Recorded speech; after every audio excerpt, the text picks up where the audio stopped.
Hello guys, আসসালামু আলাইকুম everyone. আপনারা সবাই কেমন আছেন? আমি মোহাম্মদ রবিউল করিম, আর আজকের ব্লগটি হচ্ছে কক্সবাজার সি ফুড নিয়ে। তো ফার্স্টে আমরা চলে এসেছি কক্সবাজার সুগন্ধা বিচ, এবং সুগন্ধা বিচে আসলে আপনাদের চোখে পড়বে সারিবদ্ধভাবে বিভিন্ন দোকান বসেছে সি ফুড নিয়ে। আর সি ফুড খাওয়ার ক্ষেত্রে আপনারা অবশ্যই সঠিকটা চয়েস করে নেবেন। দোকানগুলিতে লক্ষ্য করবেন তাজা মাছের পাশাপাশি কিছু মাছ আগে থেকে ভাজা বা ফ্রাই করে রাখা হয়। এই ফ্রাই করা মাছগুলো হচ্ছে যে সকল মাছগুলো নরম বা পচে যায়, সেই সকল মাছগুলোকে সঠিক প্রসেসিং করে তারপরে তারা ফ্রাই করে সাজিয়ে রাখে। কক্সবাজার সি ফুডের অন্যতম কয়েকটি মাছ হচ্ছে স্কুইড, লবস্টার, কাঁকড়া, স্যালমন, টুনা ফিশ, অক্টোপাস, কই coral, red snapper and cattle fish. এই মাছের পাশাপাশিও রেগুলার কয়েকটি মাছ পাওয়া যায়, যা হচ্ছে লইট্টা, রূপচাঁদা, সুরমা অ্যান্ড রেগুলার চিংড়ি। এবং সি ফুড কেনার ক্ষেত্রে দোকানদার যে দামটা বলতে পারে তা জানা মতে আমি আপনাদেরকে বলে হেল্প করব। যেমন স্কুইড 150 থেকে 200 টাকা, লবস্টার বড় সাইজেরগুলো 900 থেকে 1100 টাকা, স্যালমন ফিশ বা কই কোরাল কেজি 900 থেকে 1000 টাকা, অ্যান্ড টুনা ফিশের দামটা কিছুটা স্বাভাবিক থাকে। এবং আপনি মাছের দাম জেনে সাথে সাথে মাছ কিনে প্রতারিত হবেন না। যেমন দেখা গেছে উনি মাছের দাম 2 গুণ বেশি আপনার থেকে চেয়ে বসে থাকবে, সেই ক্ষেত্রে আপনার করণীয়, উনি যদি মাছের দাম দেয় 1000 টাকা, সেখানে আপনি বলবেন 300 টাকা। এবং সতর্কমূলক হিসেবে আপনাদেরকে একটা কথা বলে রাখি, সেটি হচ্ছে মাছ কেনার আগে অবশ্যই মাছের কাঁচা দেখবেন যে লাল কালার আছে কিনা, তাহলে ওইটি দেখলে আপনি বুঝতে পারবেন মাছটি কতটুকু ফ্রেশ আছে। অ্যান্ড লবস্টার বা অক্টোপাস কেনার ক্ষেত্রে লাইটের আলোতে মাছটি প্লেটে ধরলে বোঝা যায় যে সেটি কতটুকু ফ্রেশ বা সতেজ রয়েছে।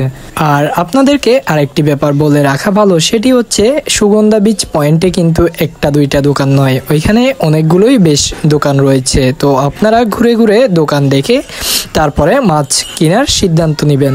এবং সুগন্ধা বিচ পয়েন্টে এরকম ছোট ছোট দোকানের পাশাপাশি দেখা যায় ভালো ভালো রেস্টুরেন্টেও এরকম সি ফুড বিক্রি করে থাকে।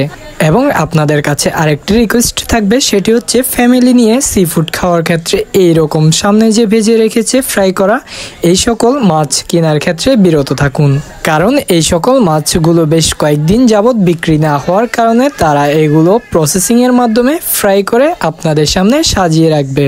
তো যখন আপনি এই মাছগুলো অর্ডার দিবেন তখন তারা আবার নতুন করে মশলা দিয়ে সস দিয়ে ভালো করে তারপরে ফ্রাই করে আপনার সামনে দিবে। কিন্তু আপনি ব্যাপারটা বুঝবেন যখন খেতে বসবেন তখন, আর তখনই বুঝবেন যে আপনার সাথে কত বড় প্রতারণা করা হয়েছে।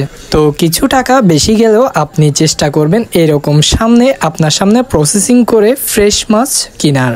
তো আরেকটা ব্যাপার বলে রাখি, যখন আপনি মাছটি কিনবেন তখন মাছটি ওনাদের হাত থেকে নেওয়ার পর যখন কুটার জন্য অন্য পাশে নিয়ে যাবে তখন অবশ্যই খুব ভালোভাবে খেয়াল রাখবেন, কারণ দেখা গেছে কুটাকুটির সময় তারা মাছ চেঞ্জ করে ফেলে। এবং আপনাদেরকে সতর্কমূলক হিসেবে যে ব্যাপারটি তুলে ধরেছিলাম তা হচ্ছে আগে থেকে ফ্রাই করা মাছ। যেমন এই ভিডিওটিতে আপনারা দেখতে পাচ্ছেন তারা আগে থেকে কিছু মাছ ফ্রাই করে রেখেছে।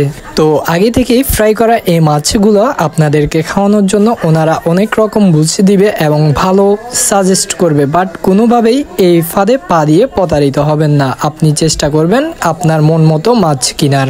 এবং মাছ কেনার পর যদি সন্দেহ হয় তাহলে মাছগুলোর কয়েকটি ভিডিও করে রাখেন, এবং তারা যখন প্রসেসিং করার জন্য অন্য সাইটে নিয়ে যাবে তখন ভিডিও করে আপনারা খেয়াল রাখার চেষ্টা করবেন। এবং মাছ কেনার শেষে দেখা যায় তারা ফ্রাই বা বারবিকিউ করার জন্য এক্সট্রা চার্জ খুঁজতে পারে।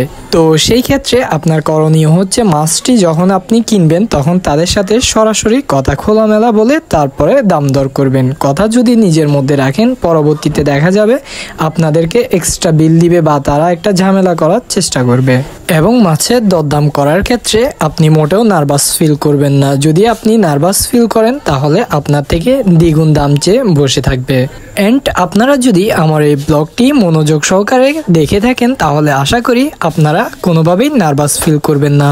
আরেকটি ব্যাপার বলে রাখা ভালো, সেটি হচ্ছে যখন ফ্রাই বা বারবিকিউ করবে তখন অবশ্যই মাছের দিকে খেয়াল রাখবেন যে ফ্রাই করার সময় পুরাতন তেলে ভাজা হচ্ছে কিনা বা বারবিকিউ করার সময় অতিরিক্ত পুড়ে ফেলেছে কিনা। অধিকাংশ ক্ষেত্রে দেখা যায় যে তারা পুরাতন তেলে ফ্রাই করে অথবা আগুনের তাপমাত্রা বেশি থাকার কারণে বারবিকিউ করার সময় পুড়ে যায়। তো আপনারা এই সকল বিষয় অবশ্যই খেয়াল রাখবেন। তো আজকে আমার ব্লগটি এই পর্যন্তই। আশা করি আপনারা যদি আমার ব্লগটি মনোযোগ সহকারে দেখে থাকেন তাহলে কক্সবাজার সুগন্ধা বিচে সি ফুড খাওয়ার ক্ষেত্রে কোনো অসুবিধা হবে না বা আপনাদের টাকাটা বৃথা যাবে না। কক্সবাজার সি ফুড নিয়ে আজকের ব্লগটি আপনাদের কাছে ভালো লেগে থাকলে অবশ্যই আমার চ্যানেলটি সাবস্ক্রাইব করে দিবেন এবং নেক্সট ভিডিওগুলো দেখার চেষ্টা করবেন। ভালো থাকবেন সবাই, সুস্থ থাকবেন। আল্লাহ হাফেজ।